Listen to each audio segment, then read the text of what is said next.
Hello, Joe here again, talking about knee valgus today. We've outlined what it is, we've outlined what it looks like. We also looked at the compensation. So just a quick review, this is where neutral knee alignment lives. This is knee varus, rather rare. Knee valgus is a knee that buckles in. Its compensation, its kind of sneaky sibling, is a crossover or narrow landing pattern where the leg will cheat stability by going here. So the big question is how do we not do that? And it's simple, but not necessarily easy. We want to run with relative external rotation.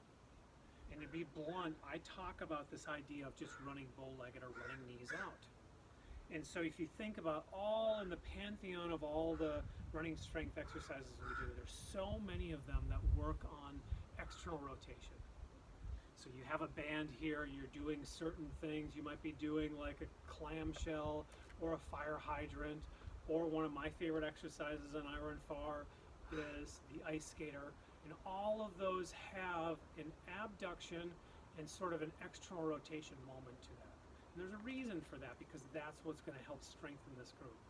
But where the rubber meets the road is we can't just strengthen and hope for the best that when we land, we're not going to do that, and that when we land, we don't do that.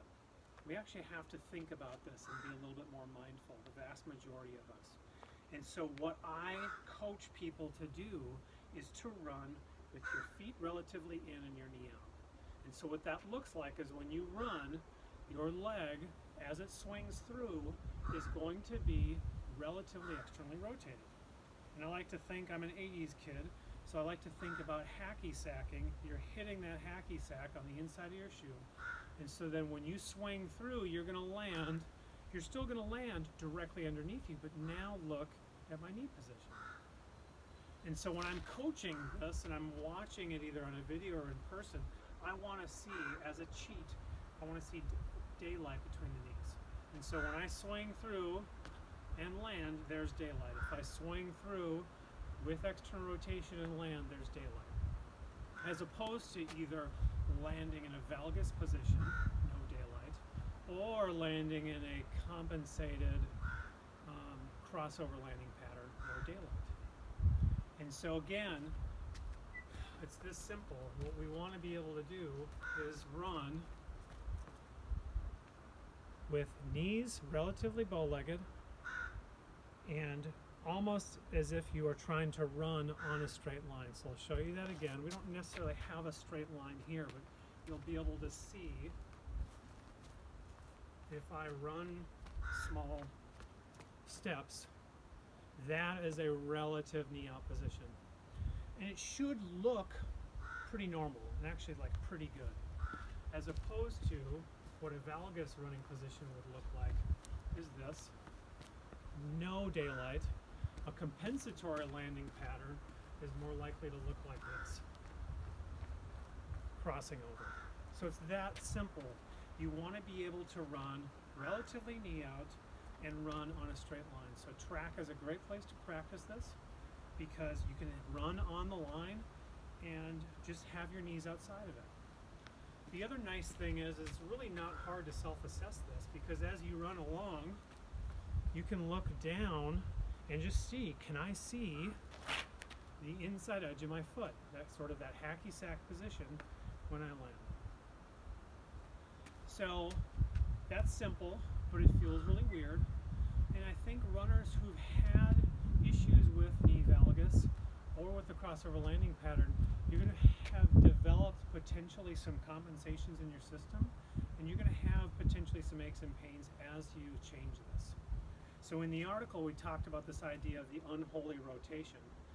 And what that means is when the leg, when the knee buckles in, you have the femur internally rotating, but then you have the compensatory shin or tibia externally rotating. There's also some compensatory rotations at the pelvis and then down at the foot and the ankle. And so a lot of people who run in a valgus position or in a compensated crossover position will have a foot that is angled out. What a lot of runners will tell me when I say, okay, now you have to run knee out, they'll say, well, Joe, Now it feels like I'm running on the outside of my foot. Isn't that bad? And I say, yes, that's not ideal for now, but what will happen is when you start running knee out, the reason that your foot is riding on the lateral edge initially is in the unholy rotation, it's so compensated at the ankle knee foot that you've got the foot rotating out and the foot pronated. As you initially undo that, there's going to be stiffness in your foot and your ankle that's going to, for the time being, ride on that lateral edge. But the nice thing is, especially if you're young and you have good hydration and generally healthy tissue, is you will unrotate that. That unholy rotation will undo itself, so over time, it may be a couple weeks where it's going to feel like your foot's going to ride the lateral edge, but over time, you're going to start to notice, oh yeah, when I do this, I actually feel like a more whole foot strike than ever before, including when I was either valgusing or doing the crossover. So this is your overarching strategy. Any exercise that does external rotation is going to be helpful for this. My favorite is the ice skater exercise that I posted on iRunFar. When you're in a running position, you're doing the leg pattern in your hip hinge, but especially now that we know that how important the external rotation is to the system, we want to emphasize that by flexing up and slightly externally rotating at the hip.